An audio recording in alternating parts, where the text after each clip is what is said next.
சில புக்ஸ் இருக்குது படிக்க விடாது நம்மள, திறந்த உடனே தூக்கம் வரும் பாத்திருக்கியா? என்கிட்ட ஒரு புக்கு பேசும் மேத்ஸ், இங்கேயுமா பிசிக்ஸும் பேசும் என்கிட்ட.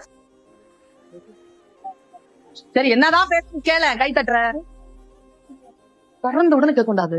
படிச்சிருவியோ என்ன, நீ படிச்சிருவியோ? பேசினோட தப்புன்னு புக்க மூடிட்டேன்னு வச்சுக்கைய, ஆமால அப்படி மூடிட்டேன்னா புத்தகம் என்னை ஜெயிக்கிறது. புக்க பிரிக்கிற, படிக்கிற, படிச்சிரு, கம்முன்னு படிக்கதான் படிக்கிறேன் பாரு, புரியாது ஒரு இரு, ஒரு வாட்டி சொன்னா புரியாது, 2 வாட்டி படிச்சதை எழுதி எழுதுனது மறுபடியும் படிச்சா புரியாதா? இரு படிச்சு காட்டுறேன், படிச்சு எழுதி மறுபடியும் படித்தால் புரிந்து கொள்கிறேன். குழந்தைகளே, புத்தகத்தை புரிந்து கொள்ளவில்லை என்றால் புத்தகம் நம்மை ஜெயிக்கிறது. புத்தகங்களை நான் புரிந்து கொண்டால் நான் புத்தகத்தை ஜெயிக்கிறேன். என் குழந்தைகளே, நீங்கள் ஜெயிக்கக்கூடிய தவிர இந்த உலகத்தில்